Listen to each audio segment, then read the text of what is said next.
The chef says he wasn't making fun of the king. You buying this? Nope, not buying it at all. And Steph Curry needs no reason whatsoever to justify what he's done. He's the two-time champion, and both championships came at the expense of LeBron James.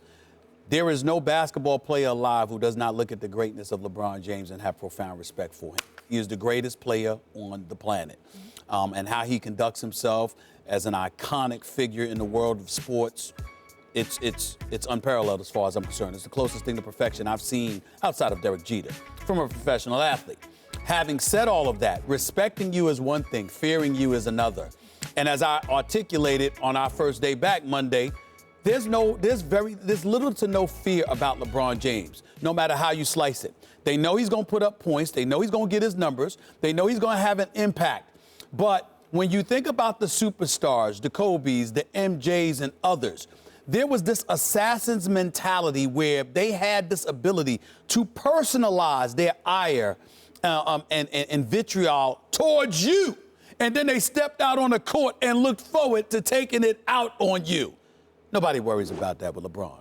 Because LeBron might as well be, the black younger version of Larry Brown. It's about playing the right way. You know what I'm saying? It's doing things the right way. It's making sure we take the right position. And guys know that about him. So if you're Steph Curry, you're like, hey, I'm sitting here as a champion. You were dancing. You were doing all the stuff that you were doing when y'all won the title last year. It's our turn, just like Draymond Green did a few weeks back. Steph is doing it now, and I'm sure it will not be the last, so I don't believe him.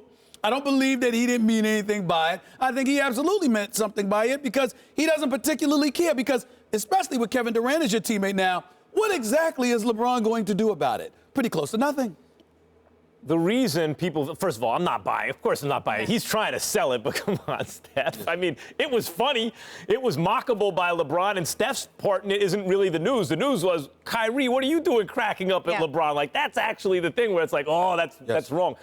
The reason the league doesn't fear LeBron right now, I mean, they fear him indeed, not just in their kind of mocking him after the deed. What was the deed?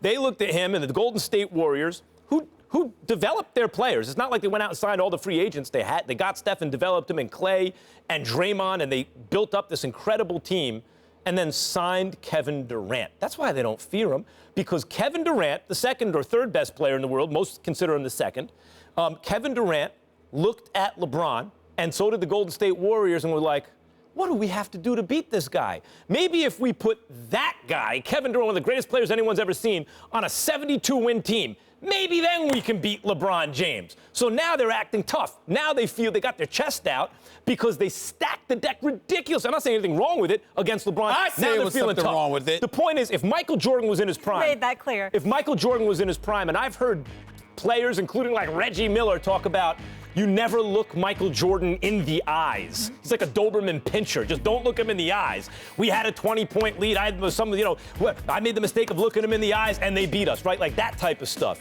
If Hakeem Olajuwon in his prime got Scottie Pippen to join the Rockets in his prime, and they also had like Reggie Miller and Dennis Rodman, and all together somehow, because they weakened the Bulls, they were able to beat the Bulls and Jordan, and then they had their chests out mocking Jordan, what would you think? You'd think it's not that they didn't fear him, it's that they stacked the deck to the point where they didn't have to. Oh, they feared him. That's why Golden State Warriors exist. That's why Kevin Durant's on Golden State, because of LeBron. I believe you're false.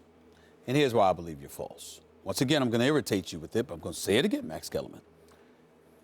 Steph Curry, not 100%. Draymond Green gets suspended for Game 5.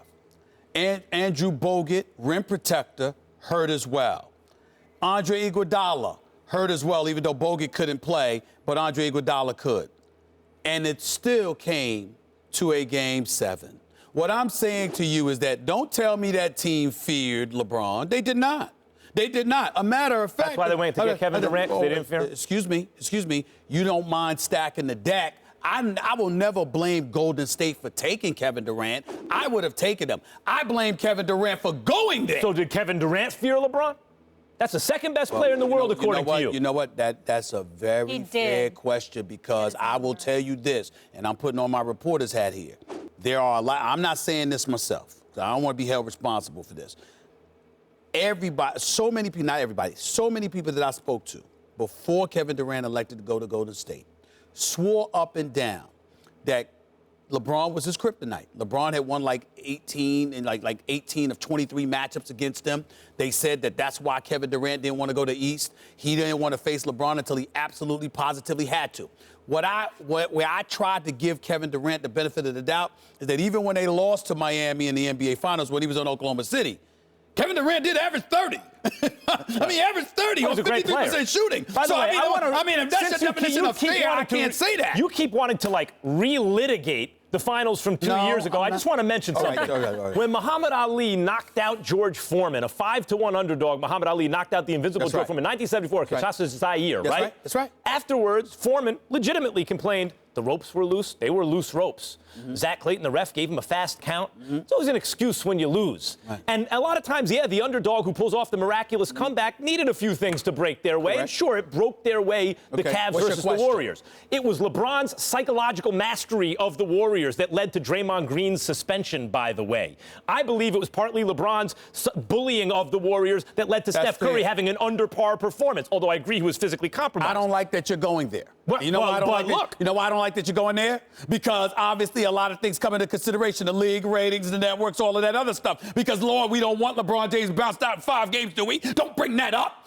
Don't make me go there. Because let me tell you something. That Draymond Green suspension was bogus. It should have never happened. Listen, I've known Keek Vanderway for almost 2 decades. I love the man, respect the hell out of him. He will tell you, I told him to his face, it was a bogus suspension. How many wins? Bogus. It should have never happened. Hey, part of that's why maybe that's why you should fear LeBron. NBA superstars have also always gotten calls. You think Jordan didn't get calls? I'm not talking about the call.